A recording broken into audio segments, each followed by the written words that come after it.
ও ইমানদার আল্লাহর গোলাম, আল্লাহর নবী বলেন ওই শরীর জান্নাতে প্রবেশ করবে না যেই শরীরটা আল্লাহর পালন করা হবে হারাম জিনিস দ্বারা। এখন সবারই মেধা আছে, সবারই বুদ্ধি আছে, সবারই জ্ঞান আছে কোনটা হালাল কোনটা হারাম। যদি আপনি হালাল হারাম বিবেচনা করে চলতে পারেন তাহলে আপনি জান্নাতের আশা করবেন। হালাল হারাম যদি বিবেচনা করে আপনি জীবন যাপন করেন তাহলে দুনিয়ার রিজিকের ব্যবস্থা করবেন কে? আমাদের বিশ্বাস আছে, কিন্তু আমাদের কিন্তু একটা শব্দ আছে, বিশ্বাস করি ঠিক কিন্তু জমি চাষ না করলে তো খাবার আসবে না।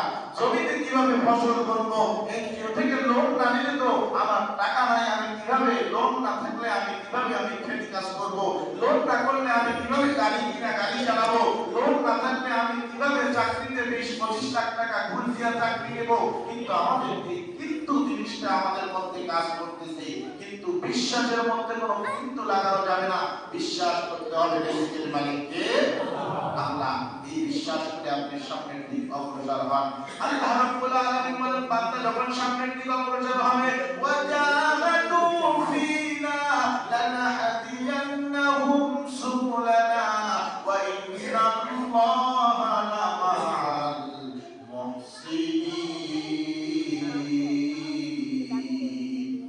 আল্লাহ বলেন বান্দা যখন সামনে মুজাহিদা করবে সামনের দিকে অগ্রসর হবে বান্দার গন্তব্যস্থানে পৌঁছানোর রিজিকের সব দায়িত্ব আল্লাহ বলেন আমি নিয়ে নিলাম। আল্লাহর উপর ভরসা করে আমরা এই পৃথিবীর মধ্যে চলবো, আল্লাহ যা দরকার আল্লাহর কাছে যাব। আল্লাহ রাব্বুল আলামিন আমাদের সবার মনের চাহিদাকে আল্লাহ পূরণ করুক, নেক আশাগুলো পূর্ণ করো এবং সব সময় নামাজ পড়ে পড়ে আল্লাহর কাছে আমরা সবাই দোয়া করব। ওয়া আখিরু দাওয়ানা আলহামদুলিল্লাহি রাব্বিল আলামিন।